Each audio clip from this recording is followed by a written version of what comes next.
তার দুয়ার বদৌলতে মহান আল্লাহ রব্বুল আলামিন তিনটা বিষয়ের যে কোনো একটা তাকে দান করেন।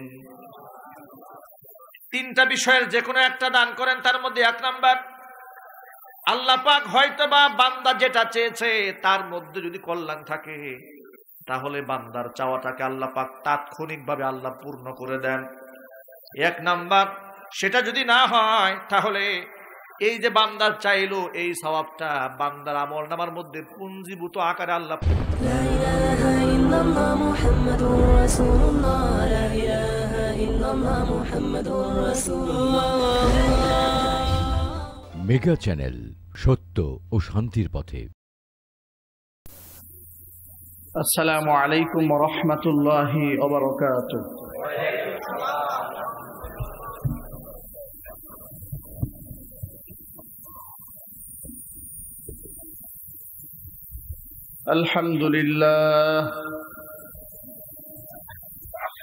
আলহামদুলিল্লাহ নাহমাদুহু ওয়া নাস্তাঈনুহু ওয়া নাস্তাগফিরুহু ওয়া নাউযু বিল্লাহি মিন শুরুরি আনফুসিনা ওয়া মিন সাইয়্যাতি আ'মালিনা।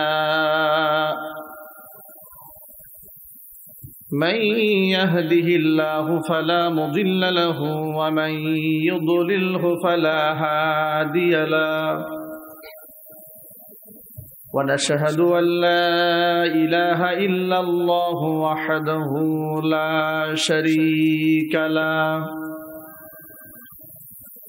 ونشهد أن سيدنا ونبينا وحبيبنا وشفيعنا ومولانا محمدا عبده ورسوله الذي أرسله بالحق بشيرا ونذيرا وداعيا إلى الله بإذنه وسراجا وقمرا منيرا. فقد قال الله تعالى في كلامه المجيد وفي فرقانه الحميد: أعوذ بالله من الشيطان الرجيم. بسم الله الرحمن الرحيم. إن الله وملائكته يصلون على النبي يا أيها الذين آمنوا صلوا عليه وسلموا تسليما. اللهم صل على محمد وعلى آل محمد كما صليت على إبراهيم وعلى آل إبراهيم إنك حميد مجيد. اللهم بارك على محمد وعلى آل محمد كما باركت على إبراهيم وعلى إنك حميد مجيد.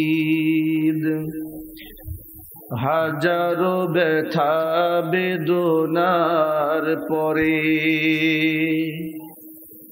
ফিরে আসনি তুমি আপন ঘরে, দিনের আলো তুমি ছড়িয়ে দিতে চলে গেছো মদিনায় মক্কা ছেড়ে। হে রাসূল তোমাকে ভুলি আমি কেমন করে হে রাসূল তোমাকে ভুলি আমি কেমন করে হাজারো ব্যথা বেদনার পরে ফিরে আসনি তুমি আপন ঘরে দিনের আলো তুমি ছড়িয়ে দিতে চলে গেছো মদিনায় মক্কা ছেড়ে হে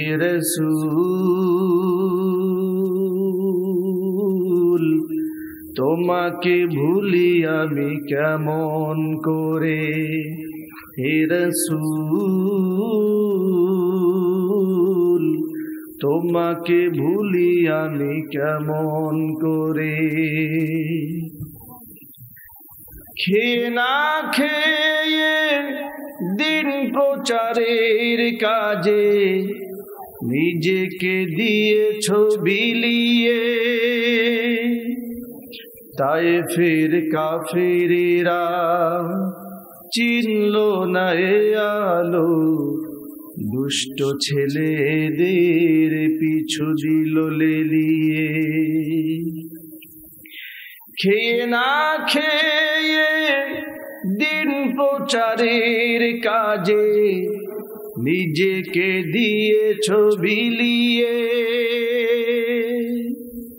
তায়েফের কাফেরেরা চিনল না এ আলো দুষ্ট ছেলেদের পিছু দিল লেলিয়ে পাথরের আঘাতে ক্ষত বিক্ষত হয়ে সারা শরীর থেকে রক্ত ঝরে হে রাসূল তোমাকে ভুলি আমি কেমন করে হে রাসূল তোমাকে ভুলি আমি কেমন করে হেরার গুহায় তোমারি ধ্যান আসমান থেকে নামে আল কোরআন হেরার গুহায় তোমারি ধ্যান আসমান থেকে নামে আল কোরআন ভাঙলো সবার ভুল তোমারি পরে আসলো কোরআনের ছায়া তলে খালিদ ওমর আলী আবু বকর ইসলামী ঝান্ডা নিল যে তুলে ভাঙলো সবার ভুল তোমারি পরে আসলো কোরআনের ছায়া তলে খালিদ ওমর আলী আবু বকর ইসলামী ঝান্ডা নিল যে তুলে আল আমিন তুমি ছিলে যে সদা সকল মানুষের তরে হে রাসূল তোমাকে ভুলি আমি কেমন করে হে রাসূল তোমাকে ভুলি আমি কেমন করে হাজারো ব্যথা বেদনার পরে ফিরে আসনি তুমি আপন ঘরে দিনের আলো তুমি ছড়িয়ে দিতে চলে গেছো মদিনায় মক্কা ছেড়ে হে রাসূল তোমাকে ভুলি আমি কেমন করে হে রাসূল তোমাকে ভুলি আমি কেমন করে, হে রাসূল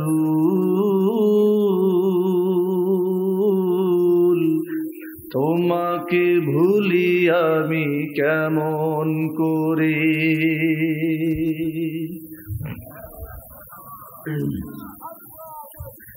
ঐতিহ্যবাহী ফেনী জেলার অন্তর্গত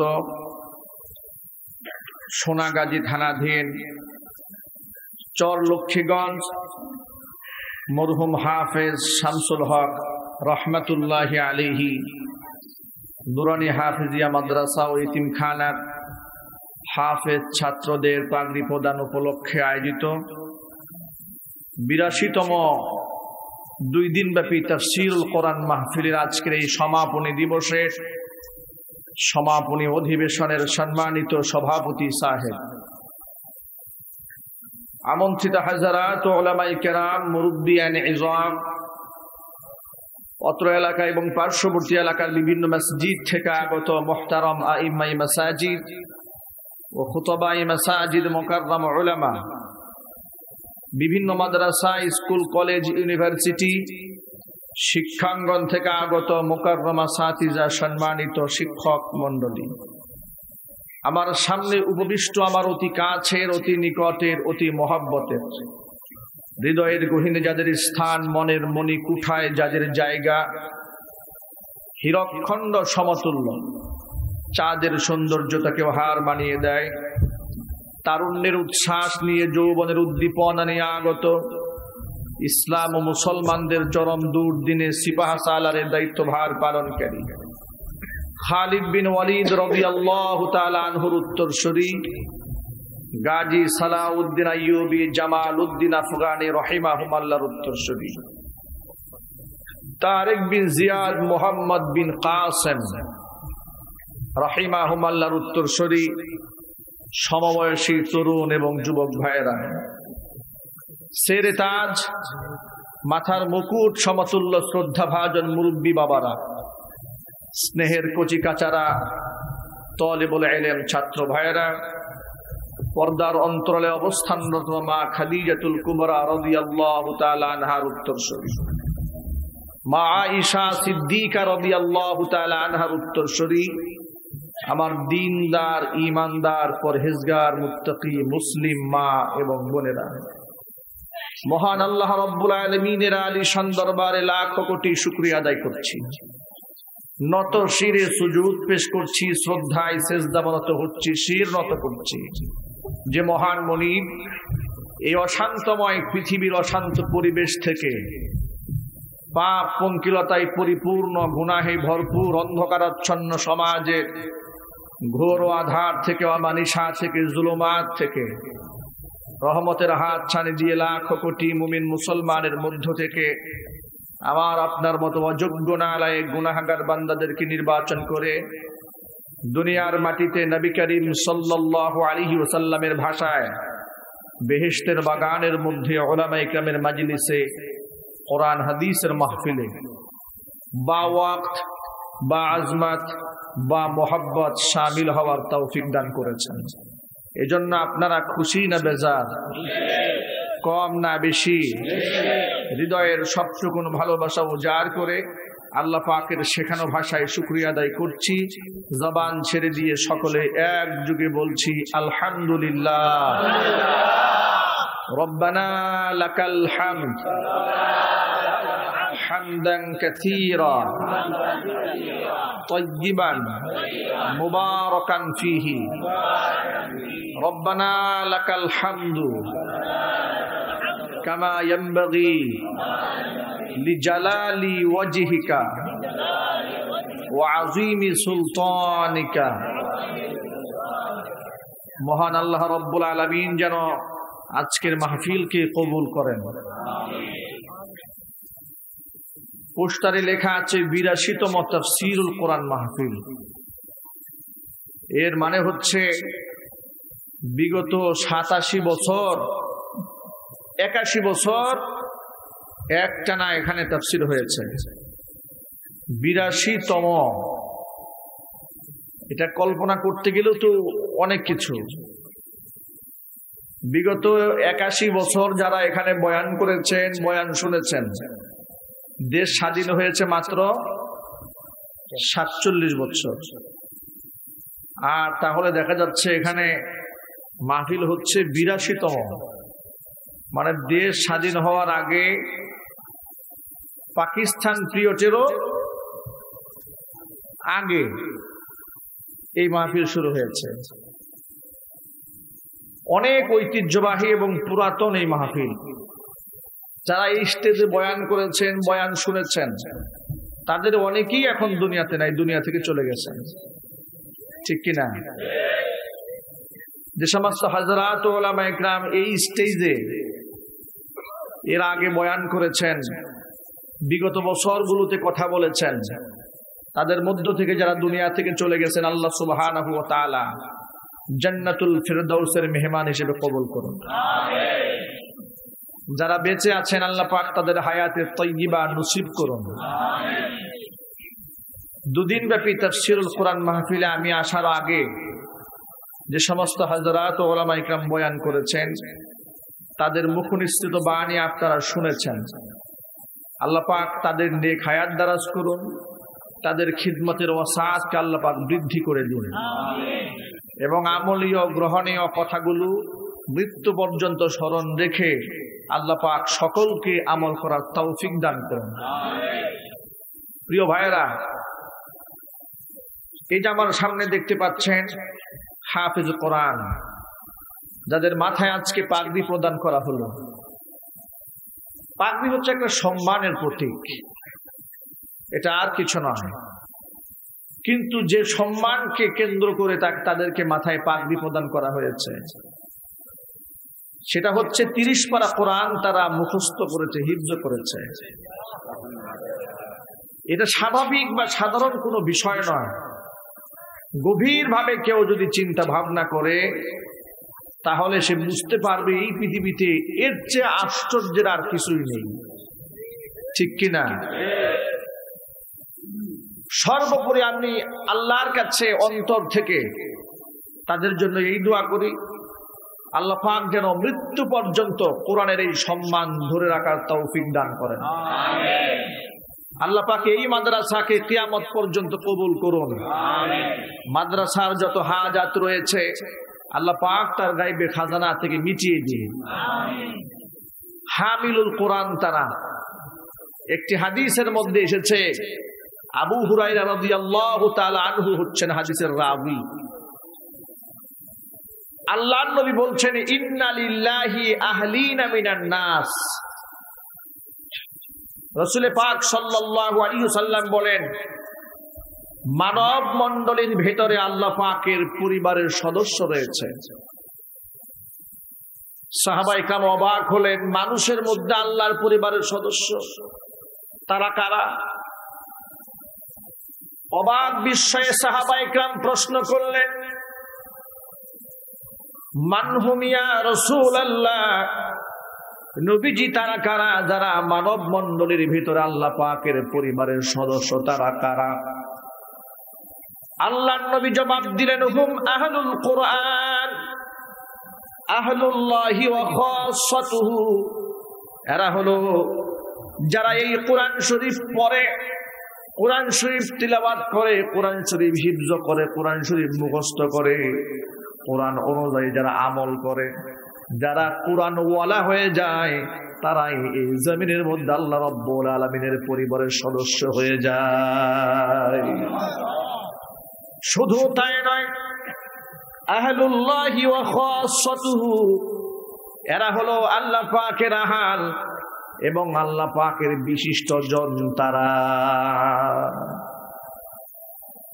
ভিন্ন হাদিসের একাংশে আল্লাহর রাসূল বলেন, আল কুরআনু গিনান লা ফাকরা বাদাহু।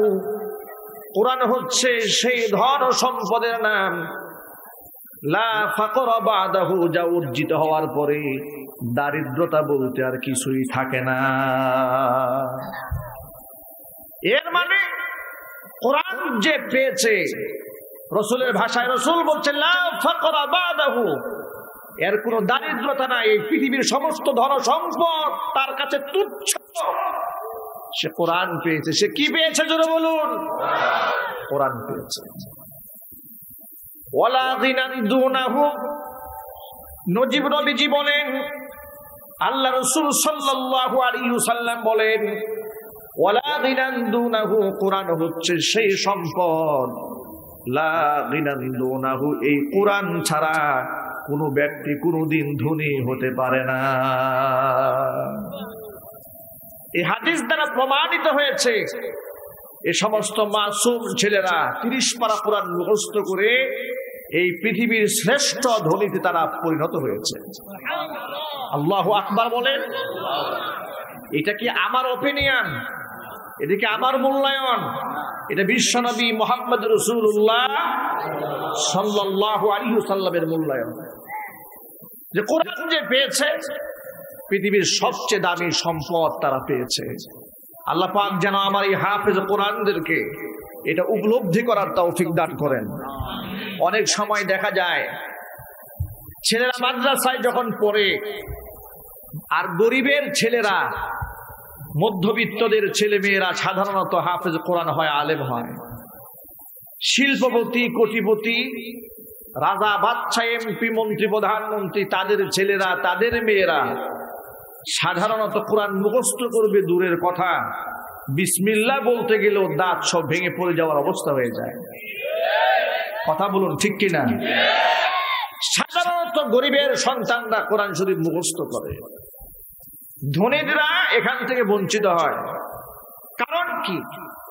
কারণ হচ্ছে তাদের রয়েছে দুনিয়ার লোভ এবং লালসা। আল্লাহ সুবহানাহু ওয়া তাআলা দুনিয়া লোভী মানুষদেরকে কোরআন দেন না। আল্লাহ রাব্বুল আলামিন কোরআন সেই পাত্রে দান করেন যেই পাত্রটি কোরআন গ্রহণ করতে প্রস্তুত এবং কোরআন গ্রহণ করার উপযুক্ত। ও পাত্রে যেমন ঘি থাকে না, মধু থাকে না, নষ্ট হয়ে যায়। কুকুরের গলায় যদি হীরার মালা দেওয়া হয় কোনো মূল্য থাকে না। কুলুবনে যদি মুক্তা ধরায় তাহলে যেমন মূল্য থাকে না, অনুরূপ ভাবে দুনিয়া লোভী মানুষের কাঁধে কোরআন শরীফ দিলেও তারা এর কোনো মূল্য দিবে না। কথা বলেন ঠিক কিনা? এই জন্য আল্লাহ সুবহানাহু ওয়া তাআলা দুনিয়া লোভী এই পাপিষ্ঠ নরাধম তাদের ভিতরে আল্লাহ পাক কোরআন দেন না। ব্যত্যয় এবং ব্যতিক্রম কিছু ঘটনা ঘটে যেতে পারে। অনেক সময় অনেক শিল্পপতি, বড়লোক, কোটিপতি, তাদের সন্তানরাও 30 পারা কোরআনের হাফেজ হয়। এজন্য হয় আল্লাহ সুবহানাহু ওয়া তাআলা তার সম্পদকে, তার ইখলাসকে, তার দুআকে আল্লাহ কবুল করেন বলে আল্লাহ পাক তাদের বংশধরের ভেতর থেকেও সাধারণত দেন না, দুই একটা দিয়ে থাকেন। যেমন সাহাবায়ে কিরাম রাদিয়াল্লাহু তাআলা আনহুম আজমাইন সকলেই দারিদ্র জীবন যাপন করেছেন, কিন্তু তার মধ্যে কিছু কিছু সাহাবীদেরকে আল্লাহ পাক না চাইতে অনেক ধনী বানিয়ে দিয়েছেন। ঠিক কিনা? সাহাবায়ে কিরাম কি ধন সম্পদ চেয়ে নিয়েছিলেন?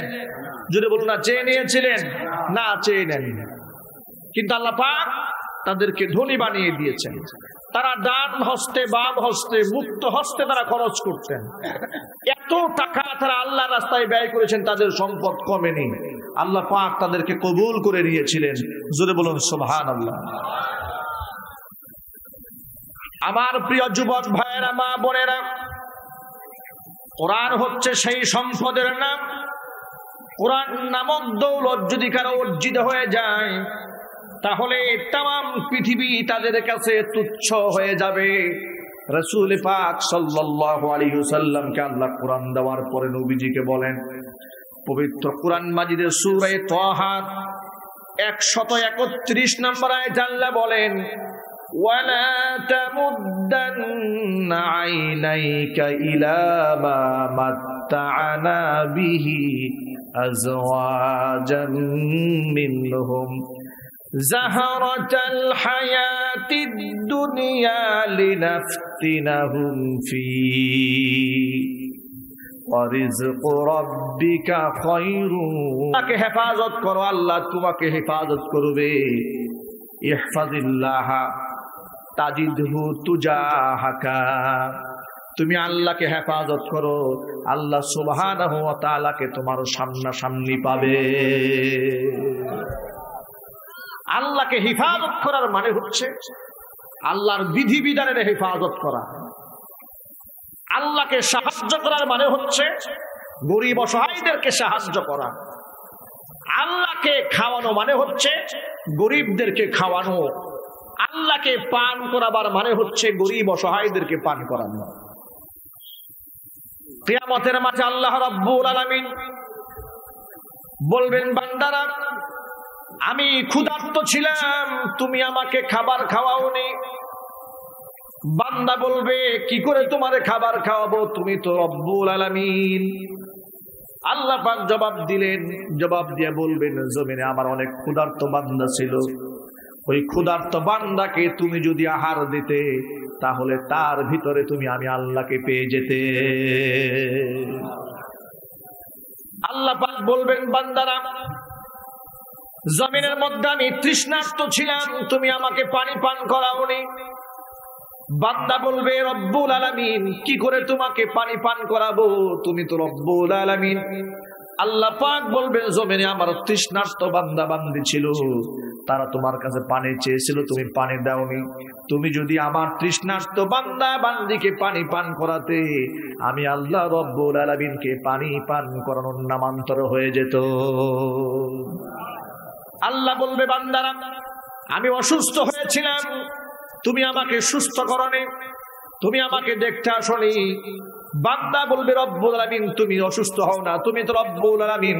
বলবে, জমিনের ভেতরে আমার অসুস্থ বান্দা ছিল, তাকে তুমি দেখতে যেতে, আমি রব্বুল আলামিনকে দেখার নামান্তর হয়ে যেত। চিৎকার দিয়া বলেন সুবহানাল্লাহ।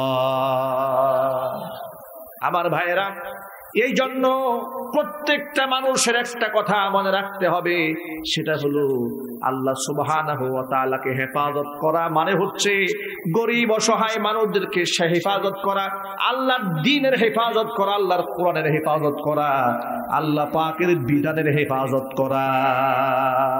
ঠিক কিনা? এখন চোখের সামনে যদি আল্লাহর বিধান লঙ্ঘিত হয়, আমার চোখের সামনে যদি কোরআনের আইন লঙ্ঘিত হয়, আমার রাসূলের সুন্নাহ জলাঞ্জলিত হয়, আমার চোখের সামনে যদি কেউ আমার রাসূলের দাড়ি নিয়ে কটাক্ষ করে, আমার চোখের সামনে যদি রাসূলের টুপি নিয়ে কেউ কটাক্ষ করে, তাহলে কি আমি মুমিন হিসেবে গর্জে উঠবো না? আমি কি প্রতিবাদের ভাষা জানবো না? আর এই ক্ষেত্রে যখন কোন আলেম প্রতিবাদের ভাষা উঠায়, নাস্তিক, মুরতাদ, ক্ষুধার্তই কোরআন সুন্নাহর বিধিবিধানের বিকল্প রাস্তা যা চিন্তা ভাবনা করে, তাদের বিরুদ্ধে যখন বলিষ্ঠ কণ্ঠে প্রতিবাদ জানায়, তখন তাদের বিরুদ্ধে অপবাদ দেওয়া হয় এই কথা বলে যে তারা উস্কানিমূলক মাহফিলের মধ্যে কথা বলে। কথা বলেন ঠিক কিনা? আমার প্রশ্ন হচ্ছে, কোন ক্ষেত্রে উলামায়ে কেরাম উস্কানিমূলক কথা বলেন? সেই ক্ষেত্র কোনটা? তারা কি কখনো বলেন যে আপনার এমপিগিরি বাদ দেন, আমারে বসান? তারা কি বলেন আপনার মন্ত্রিত্ব ছেড়ে দেন, আমি মন্ত্রী হব? এই ধরনের কথা উলামায়ে কেরাম বলেন? আরো চিৎকার দিয়ে বলুন, বলুন। তারা তো একটা কথার ক্ষেত্রে আপোষহীন, সেটা হচ্ছে আমার কোরআনের ব্যাপারে, আমার রাসূলের সুন্নাহর ব্যাপারে, আদর্শের ব্যাপারে, কোরআনে কারীমের আইনের ব্যাপারে আমি আপোষহীন। এই ব্যাপারে কোনো ছাড় নাই, কাউকে আমরা ছাড় দেইনি, ছাড় দিচ্ছি না, ভবিষ্যতেও আমরা ছাড় দেব না। হাজারো অনেকের ভেতরে একটা ঐক্য আমাদের মধ্যে থাকতে হবে, সেই ঐক্যের নাম হচ্ছে কোরআন মাজিদ। কোরআনুল কারীমে আল্লাহ পাকে কথাটি বলেন, ওয়াতাসিমু বিহাবলিল্লাহি জামিআন ওয়ালা তাফাররাকু। এখানে যে সমস্ত যুবক ভাইরা আছেন, আমি সকল যুবক ভাইদেরকে বলতে চাই, আব্বাস ইবনে আব্বাস রাদিয়াল্লাহু তাআলা আনহুকে আল্লাহ রাসূল বলছেন, ইহফাজিল্লাহ তাজিদুহু তুজাহাকা। তুমি আল্লাহকে হেফাজত করো মানে আল্লাহর দ্বীনের হেফাজত করো, আল্লাহ সুবহানাহু ওয়া তাআলাকে তুমি তোমার সামনে পাবে। দ্বীনের হেফাজত করতে প্রস্তুত আছেন কারা কারা? দুহাত দেখতে চাই। আল্লাহু আকবার। অনেক বেয়াদব নাফরমান আছে, হুজুররা আবার আলেমরা আবার কি করে কোরআনের হেফাজত করবে? তারা আবার ইসলামকে হেফাজত করবে কিভাবে? বেয়াদব নাফরমানেরা বলে আসলে তারা যে একটা মূর্খ, তারা যে একটা জাহেল, তারা যে একটা নাদান, কোরআন সুন্নাহ সম্পর্কে কোনো জ্ঞান নাই, তাদের ওই সমস্ত কথাগুলোই তারা প্রমাণ বহন করে। যদি বলেন ঠিক কিনা? হাত নামান ভাইয়েরা আমার। এরপরে হযরত আব্দুল্লাহ ইবনে আব্বাস রাদিয়াল্লাহু তাআলা আনহুকে আল্লাহ রাসূল বলেন, আব্দুল্লাহ ইবনে আব্বাস শোনো, তাম দুনিয়ার মানুষ মিলে যদি তোমার কল্যাণ করার জন্য একত্রিত হয়ে যায়, তারা তো শুধুমাত্র ততটুকুন কল্যাণ তোমার জন্য করতে পারে যতটুকুন কল্যাণ আল্লাহ তোমার জন্য লিখে রেখেছেন, বরাদ্দ করে রেখে দিয়েছেন। আর যদি তাম দুনিয়ার মানুষ একত্রিত হয়ে তোমার ক্ষতি সাধন করতে চায়, তাহলে শুধু ততটুকুন ক্ষতি তারা করতে পারে যতটুকুন ক্ষতি আল্লাহ পাক তোমার জন্য লিখে রেখে দিয়েছিলেন। এছাড়া আল্লাহ যদি তোমার কল্যাণ চান আর দুনিয়ার মানুষ যদি অকল্যাণ চায়, গোটা পৃথিবীর মানুষ তোমার অকল্যাণ সাধন করতে পারবে না। জোরে কোন সুবহানাল্লাহ।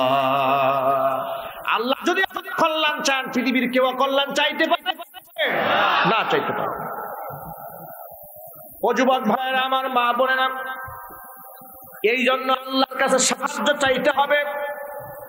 আল্লাহ নবী আব্দুল্লাহ ইবনে আব্বাস রাদিয়াল্লাহু তাআলা আনহুকে বলেন, এ কথা বলার পরে বলছি, ইদা সাআলতা ফাসআলিল্লাহ, চাওয়ার যদি কিছু থাকে তাহলে আল্লাহর কাছেই চাও। ওয়া ইদা ইসতাআনতা ফাসতাইন বিল্লাহ, আর যদি সাহায্য প্রার্থনা যদি করার থাকে, সাহায্য তুমি আল্লাহর কাছেই প্রার্থনা করো। মানুষের কাছে সাহায্য চেও না। তুমি যেখান থেকে আমাকে ডাকো, আমি তোমার ডাকে সাড়া দেই। আমাদের দেশে একটা ভুল মেসেজ এদেশের পীর ফকির ভণ্ড প্রতারকেরা আপনাদের সামনে দেয়। সেই মেসেজটা কি জানেন? সেই মেসেজ হচ্ছে যে সরাসরি আল্লাহ মিডিয়া ছাড়া কথা শোনে না। তারা বলে পীর সাহেব হয়ে ভায়া হয়ে যেতে হবে।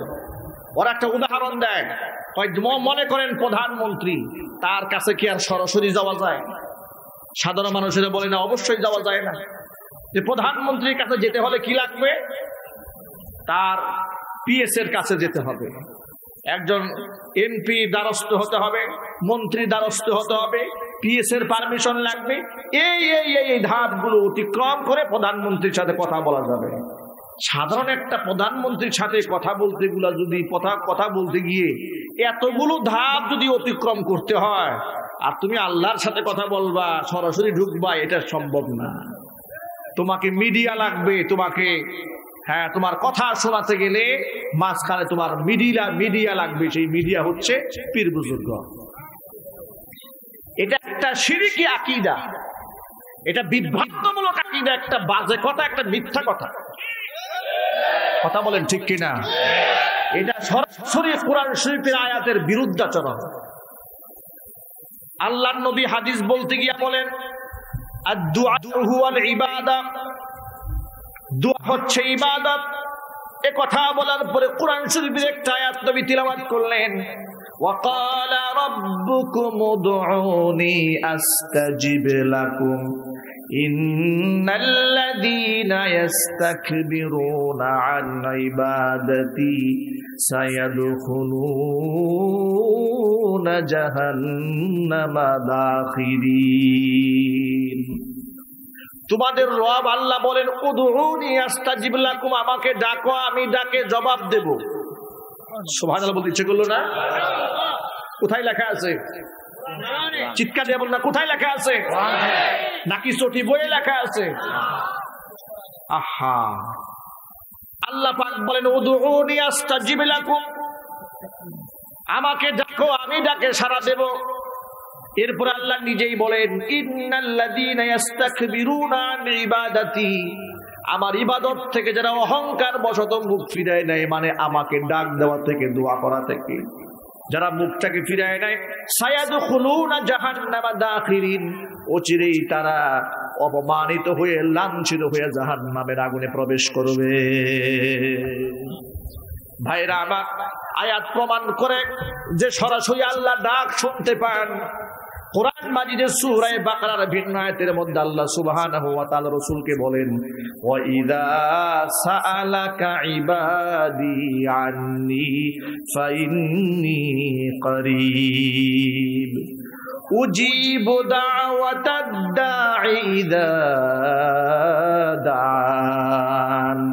নবীজি, আমার বান্দা যখন আমার সম্পর্কে জানতে চায়, জবাব আপনি দিবেন না, আমি জবাব দিয়ে দিলাম, আমি বান্দার খুব কাছাকাছি আছি। সুবহানাল্লাহ পড়েন। এরপর আল্লাহ পাক বলছেন, বান্দা যখন আমাকে ডাকে তখন আমি বান্দার ডাকে সাড়া দিই। তাহলে কোরআন শরীফ বলে আল্লাহ পাককে যখন বান্দা ডাকে, আল্লাহ ডাকে সাড়া দেন, আল্লাহ পাক ডাকে জবাব দেন। এখন অনেকে আমাকে একটা প্রশ্ন করে থাকেন, হুজুর আপনার এই বয়ানটার সাথে আমরা একমত হতে পারি না। আমরা কত দোয়া করি, কোথায় আমাদের দোয়া তো আমরা কবুল হতে দেখি না। এই একটা প্রশ্ন অনেকের দিলে কাজ করে, ঠিক কিনা? ঠিক কিনা? যুবকের আমাদের কাছে দোয়া চাই, ঠিক আছে দোয়া করে দিলাম, এত দোয়া করলাম, দোয়া কবুল হচ্ছে না, বাহ্যিক দৃষ্টিতে মনে হয় দোয়া কবুল হচ্ছে না। কয়েকটা বিষয় খেয়াল করতে হবে এখানে। দোয়া কবুল হওয়ার জন্য কিছু শর্ত সারাইত আছে, ওই শর্ত পূরণ করার পরেও যদি বাহ্যিক দৃষ্টিতে মনে হয় যে দোয়া কবুল হচ্ছে না, তখন তিনটা বিষয় ফলো করতে হবে। এই কথাগুলো না জানার কারণে এই প্রশ্ন অন্তরের মধ্যে আসে, কিন্তু এই প্রশ্নের সুরাহা কিন্তু ১৫০০ বছর আগে বিশ্বনবী মুহাম্মদ রাসূলুল্লাহ সাল্লাল্লাহু আলাইহি ওয়াসাল্লাম দিয়ে ফেলেছেন। আল্লাহর নবী বলেন, বান্দা যখন কোনো দোয়া করে, মুসলিম শরীফের হাদিসের মধ্যে এসেছে, সেই দোয়ার মধ্যে যদি গুনাহের কথা না থাকে আর আত্মীয়তার সম্পর্ক ছিন্ন করার দোয়া যদি না হয়, তাহলে বান্দা দোয়া করার সাথে সাথে তার দোয়ার বদৌলতে মহান আল্লাহ রব্বুল আলামিন তিনটা বিষয়ের যে কোনো একটা তাকে দান করেন। তিনটা বিষয়ের যে কোনো একটা দান করেন। তার মধ্যে ১ নাম্বার, আল্লাহ পাক হয়তোবা বান্দা যেটা চেয়েছে তার মধ্যে যদি কল্যাণ থাকে, তাহলে বান্দার চাওয়াটাকে আল্লাহ পাক তাৎক্ষণিকভাবে আল্লাহ পূর্ণ করে দেন। ১ নাম্বার, সেটা যদি না হয়, তাহলে এই যে বান্দার চাইলো এই সওয়াবটা বান্দার আমলনামার মধ্যে পুঞ্জীভূত আকারে আল্লাহ পাক জমা করে দেন। কাল হাসরের ময়দানে মিজানের পাল্লা যখন ওজন দেওয়া হবে, আমলনামা ওজন দেওয়ার সময় বান্দাকে আল্লাহ পাক নেকি হিসেবে দান করে দিবেন। অথবা এই দুয়ার বিনিময়ে সামনে আগত, সামনে তার জন্য যে অবধারিত কিছু বিপদ ছিল, বালা মুসিবত ছিল, আল্লাহ সুবহানাহু ওয়া তাআলা এই দুয়ার বদৌলতে বিপদ থেকে বান্দাকে বাঁচিয়ে দেন। এর মানে কোনো দোয়া নষ্ট হয় না, বিফলে যায় না। এই জন্য খুব বেশি আল্লাহর কাছে দোয়া করতে হবে। দোয়া হচ্ছে ইসমে আযম। আল্লাহর নবী বলেন, বান্দা যতক্ষণ পর্যন্ত দোয়া করে, ততক্ষণ পর্যন্ত নফল নামাজ পড়লে, তাহাজ্জুদের নামাজ পড়লে যেই সওয়াব হয়, বান্দা যতক্ষণ দোয়া করে আল্লাহ পাক বান্দার আমলনামার মধ্যে ততক্ষণ পর্যন্ত ইবাদত বন্দেগীর সওয়াব লিখে দেন। এই জন্য সকল ভাইরা কার কাছে দোয়া করব? আল্লাহ পাকের কাছে। যে কোনো ব্যাপারে আপনি আল্লাহর কাছে দোয়া করেন। সাহাবায়ে কেরাম রাসূলুল্লাহকে জিজ্ঞেস করলেন, আইয়ুদ দুআই আফদালু ইয়া রাসূলুল্লাহ, হে রাসূল সবচেয়ে উত্তম দোয়া কোনটা? আল্লাহর নবী জবাব দিয়ে বলেন, আদ-দুআউ লিনাফসিহি, যে দোয়া মানুষ তার নিজের জন্য করে সেই দোয়া আল্লাহর কাছে সবচেয়ে বেশি প্রিয়। মানুষেরা দোয়া করার সময় আছে এখন মানুষের? এখন মানুষ দোয়া করে না। সবাই নিজেকে মনে করে আমার কি আর হিসাব হবে, আমি তো অত্যন্ত দামি মানুষ, অত্যন্ত ফজিলতপূর্ণ মানুষ, মর্যাদাপূর্ণ মানুষ, আমার তো কোনো হিসাবই নাই, এরকম নিজেকে মনে করে। রাসূল পাক সাল্লাল্লাহু আলাইহি ওয়াসাল্লাম বদর প্রান্তরে এমন ভাবে কান্না করছিলেন আর দোয়া করছিলেন। আচ্ছা, আপনারা একটু আমার কথার জবাব দিয়ে বলেন তো, আল্লাহ রাসূল সাল্লাল্লাহু আলাইহি ওয়াসাল্লামের অন্তরে কি আছেন সেই হালাত আল্লাহ জানেন না? আরো জোরে বলেন না, জানেন না? সমাজের মধ্যে কিছু লোক আছে বলে অন্তরের কথাই তো আল্লাহ জানেন, তো চাওয়ার দরকার নেই। আল্লাহ তো সব বুঝে, আপনি কি চাই আল্লাহ কি দেখে না? আল্লাহকে বুঝতে পারেন আমি কি চাচ্ছি? মানে আল্লাহর কত ঠেকা পড়ছে, ওনার চাওয়াটা পূরণ করতে হবে, এরকম একটা ভাব মনে হয়। আল্লাহ ওনার ওয়ার্ডারে চলে, আল্লাহ দেখেন আমার অন্তর কি আছে। বিশ্বনবী সাল্লাল্লাহু আলাইহি ওয়াসাল্লাম বদর প্রান্তরে সিজদায় পড়ে এমন ভাবে কান্নায় ভেঙে পড়লেন, রব্বুল আলামিন আমরা মাত্র 313 জন নিরস্ত্র, অপরদিকে কাফির বেঈমানরা 1000 সশস্ত্র। এই সশস্ত্র বাহিনীর সামনে আল্লাহ আমি কেমনে মোকাবেলা করব? আল্লাহ তুমি আমাকে সাহায্য করো। আল্লাহ তুমি যদি আজকে এই মানুষগুলোকে ধ্বংস করে দাও, এই জমিনের মধ্যে তোমার নাম নেওয়ার কোনো লোক থাকবে না। এমন ভাবে নবীজি কান্নায় ভেঙে পড়লেন। হুজুর এই কান্না দেখে, এত লম্বা সময় সিজদায় পড়ে কান্না দেখে সাহাবায়ে কেরাম সহ্য করতে পারতেছিলেন না। এক সময় হযরতে আবু বকর সিদ্দিক রাদিয়াল্লাহু তাআলা আনহু নবীজির পাশে গিয়া হুজুরের গায়ে হাত দিয়া বলছেন, নবীজি আপনি মাথা উঠান, মাথা উঠান, অবশ্য আপনার দোয়া আল্লাহ পাক শুনতে পেয়েছেন। জোরে কোন সুবহানাল্লাহ। এই কথার অর্থ এটা নয় যে আবু বকর বেশি ঈমান রাখে, রাসূল ঈমান রাখেন না, তা নয়। নবী করিম সাল্লাল্লাহু আলাইহি ওয়াসাল্লাম গোটা বিশ্ব মানুষের জন্য আদর্শ শিখিয়ে দিলেন। বান্দারা তাকায় দেখ আমার অন্তরে হালাত আল্লাহ পাক জানেন, তারপরেও সাহায্যের জন্য আল্লাহ সুবহানাহু ওয়া তাআলা আমাকে ওয়াদা করে দিয়েছেন। আল্লাহ রাব্বুল আলামিন ফেরেশতার মাধ্যমে আমাকে সাহায্য করবেন বলে মেসেজও পাঠিয়েছেন। তারপরে আমি আল্লাহর সাহায্য চাওয়ার জন্য সিজদায় পড়ে কেমনে কান্দি।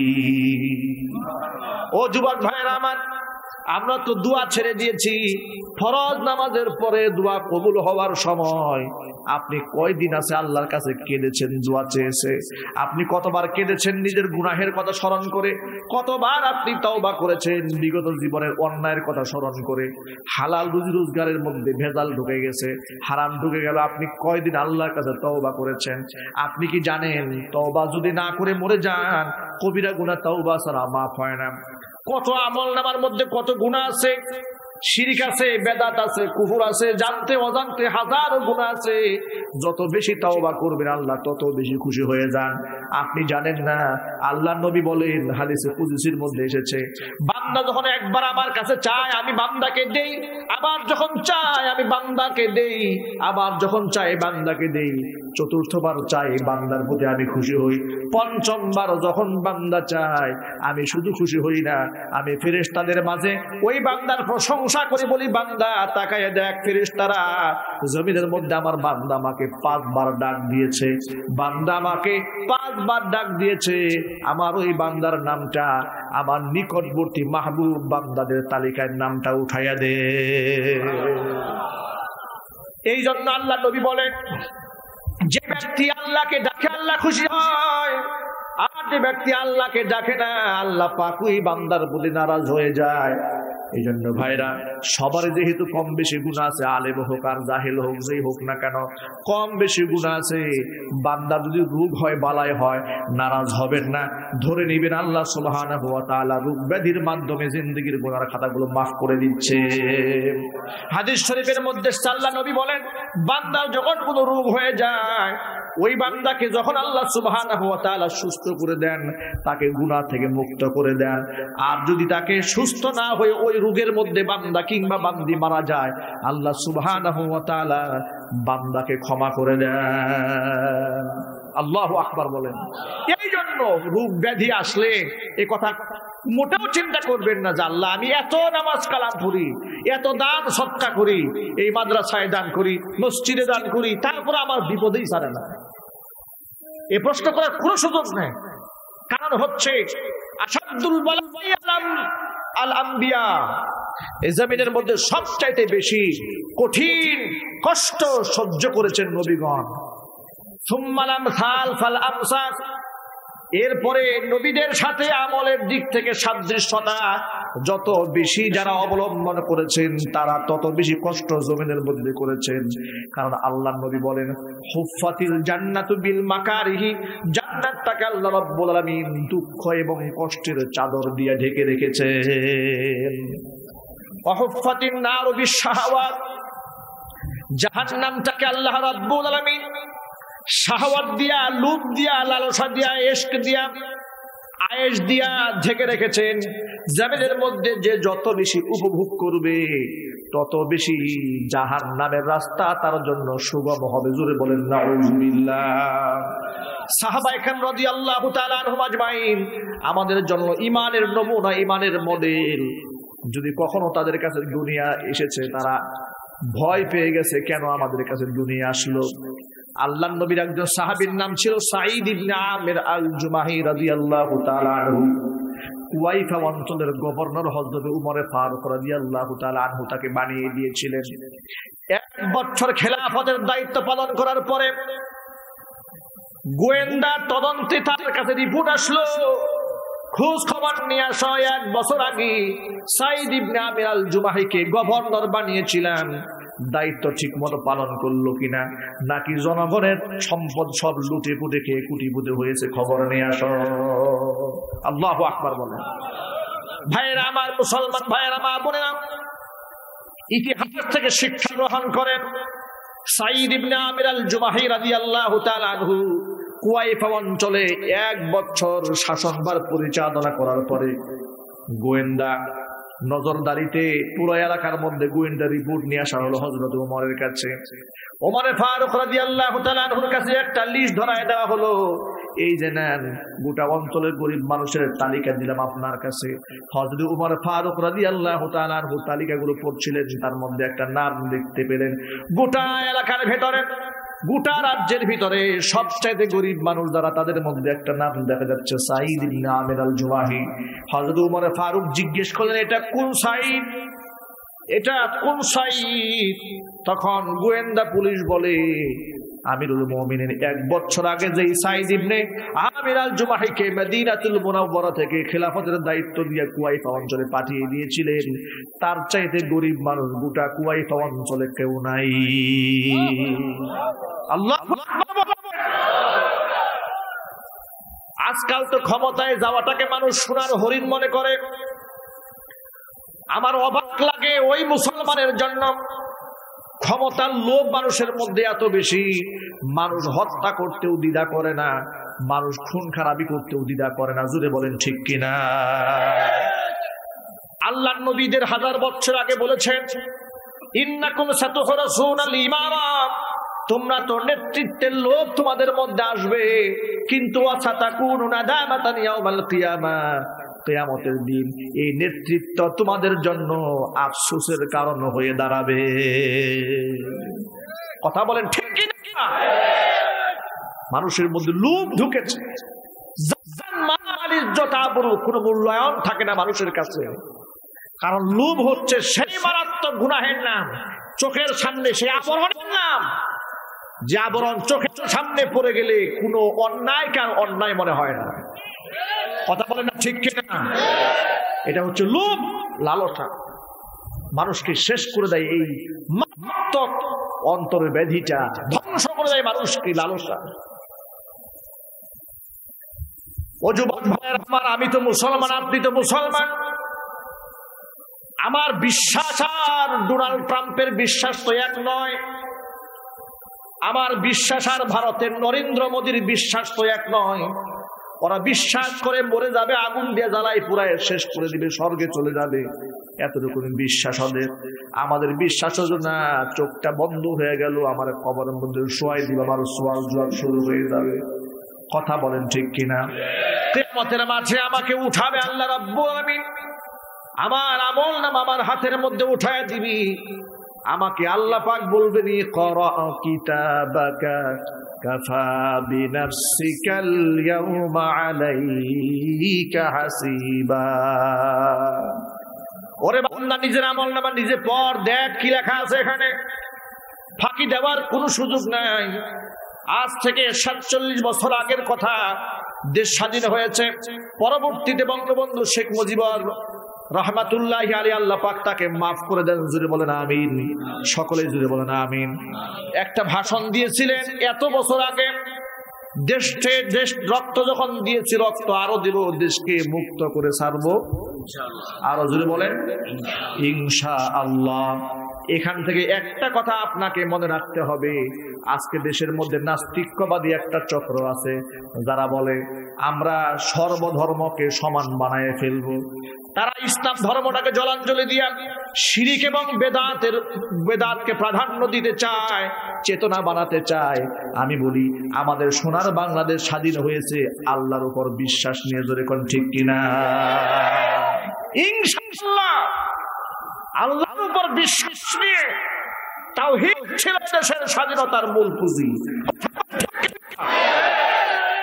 আজকে সেই তাওহীদটাকে বাইপাস করে দিয়ে শিরিককে আমদানি করে রাস্তায় রাস্তায় মূর্তি বানায় আর কয় স্বাধীনতার চেতনা।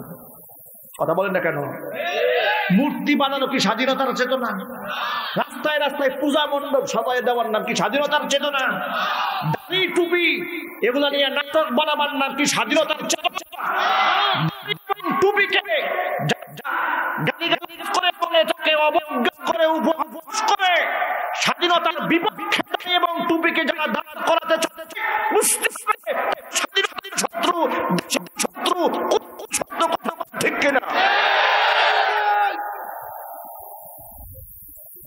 আমার প্রিয় যুবক ভাইয়েরা, মা বোনেরা, একটা কথা মনে রাখবেন, দিনের ব্যাপারে কোনো ছাড় নাই। ধর্মীয় মূল্যবোধে যারা আঘাত হানতে চায় তারা আমার স্বাধীনতার দুশ্মন। কথা কোন ঠিক কিনা? কথা ঠিক কিনা? ও যুবক ভাইয়েরা আমার, এই জন্য ঈমানী চেতনা অন্তরের মধ্যে জাগ্রত রাখতে হবে। আল্লাহ পাক যেন ঈমানী চেতনা আমাদের কলিজার মধ্যে দান করেন, জোরে বলেন আমিন। আমার যুবক ভাইয়েরা, মা বোনেরা, যে কথা বলতে চাচ্ছিলাম, হযরত সাঈদ ইবনে আমির আল জুমাহি রাদিয়াল্লাহু তাআলা আনহু 1 বছর খেলাফতের দায়িত্ব পালন করেছেন। তার চাইতে গরিব মানুষ কুয়াইফা অঞ্চলে আর একটাও নাই, জোরে করুন সুবহানাল্লাহ। ওমর ফারুক রাদিয়াল্লাহু তাআলা আনহু অবাক হয়ে গেলেন, আশ্চর্য হয়ে গেলেন। 1 বছর শাসনভার পরিচালনা করলো, তার চাইতে গরিব মানুষ কেউ নাই। তিনি আবার নতুন করে ইনভেস্টিগেশন করলেন, তদন্ত করে দেখলেন যে ঘটনা সত্য। 1000 স্বর্ণ মুদ্রা মদিনাতুল মুনাওয়ারা থেকে হাদিয়া স্বরূপ সাঈদ ইবনে আমির আল জুমাহির জন্য হযরত ওমর পাঠিয়ে দিলেন। 1000 স্বর্ণ মুদ্রা হাতে পাওয়ার পরে ঘরের ভেতরে সাঈদ ইবনে আমির আল জুমাহি শিশু বাচ্চার মতো কেঁদে উঠলেন। তার কান্না দেখে তার স্ত্রী ভয় পেয়ে গেছে। উমরে ফারুকের কাছ থেকে চিঠি আসছে, আর হযরত উমরের চিঠি পেয়ে সাঈদ ইবনে আমির আল জুমাহি কান্দে কেন? কি জন্য কান্না করেন সাঈদ ইবনে আমির আল জুমাহি? স্ত্রী দৌড়ে এসে জিজ্ঞেস করলেন, প্রাণের স্বামী আবার আপনি কেন কান্দেন? খলিফার চিঠি পেয়ে কেন কান্দেন? খলিফা কি মারা গেছে নাকি? মানে তিনি অবাক হয়ে গেছেন যে চিঠি পাওয়ার পরে মনে হয় মৃত্যু সংবাদ আসছে। মৃত্যু সংবাদ না আসলে এইভাবে কেউ কান্দে নাকি? সাঈদ ইবনে আমির আল জুমাহি বলে, স্ত্রী শোনো, এর চাইতেও মারাত্মক দুঃসংবাদ আছে। বলে কি? কোথাও মুসলমানদের পরাজয় ঘটেছে বলে না, তার চাইতেও বড় দুঃসংবাদ। খলিফাও মরে যায় নাই, মুসলমানরা কোথাও পরাজিত হয় নাই, তাহলে কি হয়েছে? তাহলে কিসের দুঃসংবাদ? সাঈদ ইবনে আমির আল জুমাহি রাদিয়াল্লাহু তাআলা আনহু বলেন, তাকায় দেখো, এই প্যাকেটের মধ্যে 1000 স্বর্ণ মুদ্রা আমার জন্য খলিফা হাদিয়া পাঠাইছে। তো খলিফা হাদিয়া পাঠাইলো, এটা কান্না করার কি আছে? আরে দুঃসংবাদকে তো সুসংবাদ। আমরা খাওয়া খেতে পাই না, আমাদের চুলা চুন জ্বলে না, রুটি খাওয়ার টাকা পয়সা আমাদের হাতে নাই, এটা কান্নাকাটির করার কি আছে? এটা খুশি খুশির মতো। সাঈদ ইবনে আমির আল জুমাহি রাদিয়াল্লাহু তাআলা আনহু বলেন, আমার তো ভয় হচ্ছে যতগুলা নেকি আমি জমিনের মধ্যে করেছি, না জানি সেই নেকির বদলা আল্লাহ দুনিয়ায় আমাকে দিয়ে দিচ্ছে। আমি তো দুনিয়া চাই না, আমি তো আখিরাত চাই। চিৎকার দিয়ে বলেন সুবহানাল্লাহ। আমার তো ভয় হচ্ছে, না জানি দুনিয়া আমাকে পেয়ে বসলো, না জানি আমার ইবাদত বন্দেগীর সমস্ত সওয়াব আল্লাহ পাক আমাকে দুনিয়াতে দিয়ে দিচ্ছেন, এই জন্য আমি কান্না করতেছি। বিবিকে ডাক দেয়, বলে, বিবি তুমি কি চাও না আমি এই টাকা দিয়ে একটা বাণিজ্য করি, ব্যবসা করি? বিবি বললে, অবশ্যই আমি চাই বাণিজ্য করে আপনি এখানে আরো অনেক টাকার মালিক হয়ে যান। সাঈদ ইবনে আমির আল জুমাহি বলেন, বিবি শোনো, আমি এমন ব্যবসা করতে চাই, এমন ব্যক্তির সাথে, এমন সত্তার সাথে ব্যবসা করতে চাই, ব্যবসার মধ্যে তো লাভ লস উভয়টা আছে না নাই? লাভও হতে পারে, লসও হতে পারে। বিবি বলে, হ্যাঁ হতে পারে। সাইদ ইবনে আমির আল জুবাহি বলেন, কিন্তু আমি এমন ব্যবসা করব, এমন সত্তার সাথে ব্যবসা করব যেখানে লস হওয়ার কোনো সম্ভাবনা নাই। বিবি বললেন, কি সেই বাণিজ্য? বলে, সেই বাণিজ্য আল্লাহ সুবহানাহু ওয়া তাআলা কোরআন শরীফে আমাদেরকে শিখিয়ে দিয়েছেন, ইয়া আইয়ুহাল্লাযীনা আমানু হাল আদুল্লুকুম। না, মহিলাটার মায়া লাগলো অন্তরে। কুকুরটা খাবারের অভাবে, পানির অভাবে ছটফট করছে, কিন্তু পানি কেমনে দিবে কুত্তারে? পানির ব্যবস্থা মরু প্রান্তরে পাওয়া যায় না। চতুর্দিকে খোঁজাখুঁজি করার পরে দেখে একটা অদূরে একটা গর্ত দেখা যায়, কুয়া দেখা যায়, কিন্তু কুয়ার পানি এতটা নিচে, পানি বের করা সম্ভব নয়। কি দিয়ে পানি বের করবে? তখন সে মহিলা গায়ে উড়না ছিল, উড়নাটাকে রশি বানিয়ে, পায়ে ছিল চামড়ার মোজা, চামড়ার মোজাটাকে বালতি বানাইছে। উড়না নামক রশি দিয়ে পায়ের চামড়ার মোজাটাকে বালতি বানিয়ে বহুত কষ্ট করে কুয়া থেকে পানি বের করে কুত্তার মুখের মধ্যে তুলে দিয়েছে। আপনারা বলেন, তামাম পৃথিবীর কেউ যদি না দেখে তাহলে কে দেখতে পায়? আরো জোরে বলুন আল্লাহ। আল্লাহ পাক এত খুশি হয়ে গেছেন। আমার একটা সাধারণ প্রাণী কুকুরের উপরে এত বড় দয়া যে মহিলা করলো। আল্লাহ রাসূল সাল্লাল্লাহু আলাইহি ওয়াসাল্লামকে আল্লাহ পাক জিবরিল আলাইহিস সালাতু ওয়াস সালাম মারফতে জানাইলেন, হাবিব শোনেন, ওই যে মহিলা এত বড় খারাপ কাজ সারা জিন্দগি ভর করেছে, আমার একটা সাধারণ একটা প্রাণী কুকুরের উপর রহম করার কারণে, কুকুরের উপর দয়া পরবশ হওয়ার কারণে, হামদার ধাওয়ার কারণে, কুত্তারে সামান্য পরিমাণ পানি পান করানোর কারণে আমি এত খুশি হয়ে গেছি। মহিলার জিন্দেগির গুনার খাতাগুলো আমি আল্লাহ মাফ করে দিয়া বেহেশতি নারীদের কাতারে নামটা উঠাইয়া দিয়েছি। আল্লাহ। অন্যদিকে এক মহিলা নামাজ রোজা পড়ে, তাহাজ্জুদের নামাজও পড়ে, ঘরের মধ্যে একটা বিড়ালকে আটকায় রেখেছে। বিড়ালটাকে আটকায় রাখলো, দিনের পর দিন তারে খাবার দিল না, পানিও দিল না, তিল তিল করে কষ্ট দিয়া বিড়ালটাকে মেরেছে, আবার তাহাজ্জুদের নামাজও পড়ে। আল্লাহ এত নাখোশ হয়েছে সেই মহিলার প্রতি। জিবরিল মারফত জানাইলেন, হাবিব শোনেন, ওই ব্যক্তি, ওই মহিলার তাহাজ্জুদের সওয়াব, নামাজের সওয়াব, সমস্ত আমল নামাকে আমি ধ্বংস করে দিয়া জাহান্নামীদের কাতারে নামটা উঠাইয়া দিয়েছি। আমার ভাইয়েরা কথা মনে রাখেন, যদি মাত্র সামান্যতম একটা কুত্তার উপর রহম করার কারণে আল্লাহ পাক মাফ করে দিতে পারেন, একটা বিড়ালের উপর নির্যাতন করার কারণে আল্লাহ পাক যদি জাহান্নামের ঠিকানা বানায় দেন, আমার দ্বারা একটা মানুষ যদি ক্ষতিগ্রস্ত হয়ে যায়, আমার দ্বারা একটা মানুষ যদি মাজলুম হয়, আমার দ্বারা একটা ভাইয়ের যদি, একটা বোনের যদি ক্ষতি হয়ে যায়, তাহলে মনে রাখেন আমার জন্য জাহান্নাম ওয়াজিব হবে, কারো সুপারিশ কাজ হবে না। ঠিক কিনা? এই জন্য আমার ভাইয়েরা, আজকের পর থেকে আমরা একদম তাওবা করে ফেলবো যে আমার দ্বারা, আমার কথায়, আমার কাজে, আমার আচারে, আমার ব্যবহারে আমার কোনো ভাই, আমার কোনো বোন যেন কষ্ট না পায়, কোন ব্যক্তি যেন আমার দ্বারা ক্ষতিগ্রস্ত না হয়। আমি কি ওয়াদা করতে পারবো? ইনশাআল্লাহ। কারা কারা পারবো? হাত দেখতে চাই। আল্লাহ সুবহানাহু ওয়া তাআলা আমাদের হাতগুলোকে কবুল করে বলেন আমিন। হাত নামান। আল্লাহ সুবহানাহু ওয়া তাআলা আমাদের সকলকে রাসূলের সুন্নাহর উপর, আদর্শের উপর আসার তৌফিক দান করেন। আমরা অনেক সময় নামাজ পড়ি, লক্ষ্য করেন, নামাজ পড়ি, আলহামদুলিল্লাহ সুন্নত অনুযায়ী পড়ার চেষ্টা করি, আলহামদুলিল্লাহ পড়েন, আলহামদুলিল্লাহ পড়ুন। আমরা সুন্নতি নামাজি হতে চাই, সুন্নতি দাড়ি এবং টুপিওয়ালা হতে চাই, কিন্তু ঘরের মধ্যে গিয়ে আমরা সুন্নতি স্বামী হতে চাই না, সুন্নতি ব্যবসায়িক হতে চাই না। কথা কোন ঠিক কিনা? আমরা সুন্নতি দাড়ি এবং টুপি পেয়েছি, কিন্তু সুন্নতি স্বামী হতে চাই না, সুন্নতি নেতা হতে চাই না, সুন্নতি রাষ্ট্রনায়ক হতে চাই না, সুন্নতি সমাজপতি হতে চাই না। তাহলে কি আমাদের সুন্নতটা কি শুধু মিষ্টি খাওয়ার জন্য বরাদ্দ হয়েছে? কথা কথা কেন? এই জন্য আমাদের সকল ক্ষেত্রে আমার রাসূলকে আদর্শ মানতে হবে, ইনশাআল্লাহ। বলেন আল্লাহ পাক যেন সবার আগে যে কথাগুলো বললাম, আমাকে, আমার ভাইদেরকে, মা বোনদেরকে সকলকে আমল করার তৌফিক দান করেন। আল্লাহ পাক যেন আমাদের তাওবা করার তৌফিক দান করেন। কত গুনাহ আমরা করেছি। আজকের পর থেকে নামাজ পড়বো, কারা কারা পড়বেন? আলহামদুলিল্লাহ। কয় ওয়াক্ত? কয় ওয়াক্ত? 5 ওয়াক্ত নামাজ জামাতের সাথে আদায় করবো ইনশাআল্লাহ। মা বোনদেরকে পর্দা করাবো ইনশাআল্লাহ। সব সময় দোয়া করব। কার কাছে দোয়া করব? কিছু চাইতে হলে কার কাছে চাবো? সাহায্যের প্রয়োজন হলে কার কাছে সাহায্য চাবো? আল্লাহ। নাকি মাজারে গিয়ে সাহায্য চাবেন? কোনো দরগায় গিয়ে সাহায্য চাবেন না, সাহায্য কার কাছে? আল্লাহর কাছে সাহায্য চাবো। যুবক ভাইরা পারবেন ইনশাল্লাহ? বলেন। যুবক ভাইদের কাছে আমি ছোট্ট একটা রিকোয়েস্ট করবো। যুবক ভাইরা, আমি সব মাহফিলে কম বেশি কথাটা বলি যে আপনারা মুখে দাড়ি, মাথায় টুপি এবং 5 ওয়াক্ত নামাজ, এই 3টা আমল আপনারা আমার সাথে ওয়াদা করেন। আপনারা প্রশ্ন করতে পারেন, হুজুর দাড়ি টুপি তো আর ওয়াজিব, ফরজ না। দাড়িটা ওয়াজিব আর মাথায় টুপি দেওয়া তো সুন্নত। এই আমলটা যদিও আমলটা সহজ হয়, বিধানগত দিক থেকে সুন্নত, কিন্তু এই ছোট্ট 2টা আমল আপনার যখন আমলে আসবে, অসংখ্য বড় বড় গুনাহ থেকে আল্লাহ পাক আপনাকে বাঁচাই দিবে।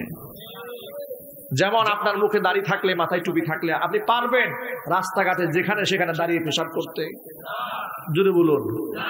দাঁড়িয়ে পেশাব করা বিনা কারণে কি? কবিরা গুনাহ এবং হারাম। কবিরা গুনাহ এবং হারাম। এই হারাম থেকে আপনাকে হেফাজত হয়ে গেলে একটা সুন্নতের বদৌলতে। আপনার বিবেক বলবে যে না, মুখে দাঁড়িয়ে নিয়ে রাস্তায় দাঁড়িয়ে পেশাব করবো না, না এটা হয় না। কথা কোন ঠিক কিনা? মুখে দাড়ি, মাথায় টুপি নিয়ে বান্ধবী নিয়ে কি পার্কে যেতে মন চাবে একবারও? না না, বলবে আমার দ্বারা এটা হয় না। মুখে দাড়ি নিয়ে, মাথায় টুপি নিয়ে সিনেমা হলে ঢুকতে পারবেন? বিবেক বলবে যে না, এটা আমার দ্বারা সম্ভব নয়। আপনার বিবেক আপনাকে অনেক এই ছোট্ট 2টা আমল আপনাকে বড় বড় গুনাহ থেকে হেফাজত করবে। এই যে যুবক ভাইরা, আল্লাহ এবং তার রাসূলের সন্তুষ্টি কামনায় আজকে থেকে আমরা এই আমলটা করবো ইনশাআল্লাহ। কারা কারা পারবেন এবার হাত দেখতে চাই আমি। মাশাআল্লাহ মাশাআল্লাহ। এটা কি মনে থাকবে ইনশাআল্লাহ? কতক্ষণ মনে থাকবে বলেন না? মাহফিলের প্যান্ডেল পর্যন্ত, বাড়ি পর্যন্ত? বাড়িতে যাওয়ার পর বউ এক ধমক দিবে, দাড়ি কামায় দৌড় দিবেন নাকি? আল্লাহ সুবহানাহু ওয়া তাআলা শরীয়তের বিধান আমাদের সকলকে মানার তৌফিক দান করুন। আল্লাহ পাক যেন আমাদের উপর রহম করেন। তুমি আসমানে থাকো প্রভু, আমি জমিনে, তবু তোমারি প্রেম জমে হৃদয় গহীনে। তুমি আসমানে থাকো প্রভু, আমি জমিনে, তবু তোমারি প্রেম জমে হৃদয় গহীনে। আমি তোমারি গোলাম গো, অন্য কারো না। আমি তোমারি গোলাম গো, অন্য কারো না। আলিমুল গায়ব তুমি, মালিক রব্বানা। আলিমুল গায়ব তুমি, মালিক রব্বানা। আল্লাহু আল্লাহু আল্লাহু আল্লাহ, আল্লাহু আল্লাহু আল্লাহু আল্লাহ। তোমারি রহম ছাড়া বাঁচা বড় দায়। প্রতিদিনে প্রতিক্ষণে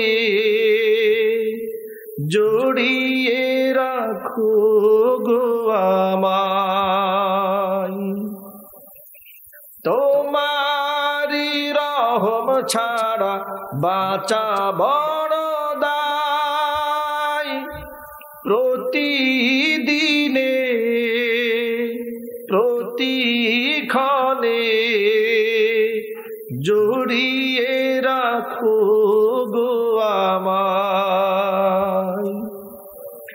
কত শত ভুল মাফ করে দাও, কত শত ভুল মাফ করে দাও, জানা কি অজানা। আমি তোমারই গোলাম গো, অন্য কারো না। আমি তোমারই গোলাম গো, অন্য কারো না। আলিমুল গায়ব তুমি, মালিক রব্বানা। আলিমুল গায়ব তুমি, মালিক রব্বানা। আল্লাহু আল্লাহু আল্লাহু আল্লাহ, আল্লাহু আল্লাহু আল্লাহু আল্লাহ। তুমি আসমানে থাকো প্রভু, আমি জমিনে, তবু তোমারি প্রেম জমে হৃদয় গহীনে। আমি তোমারি গোলাম গো, অন্য কারো না। আমি তোমারি গোলাম গো, অন্য কারো না। আলিমুল গায়ব তুমি, মালিক রব্বানা। আলিমুল গায়ব তুমি, মালিক রব্বানা। আল্লাহু আল্লাহু আল্লাহু আল্লাহ, আল্লাহু আল্লাহু আল্লাহু আল্লাহ।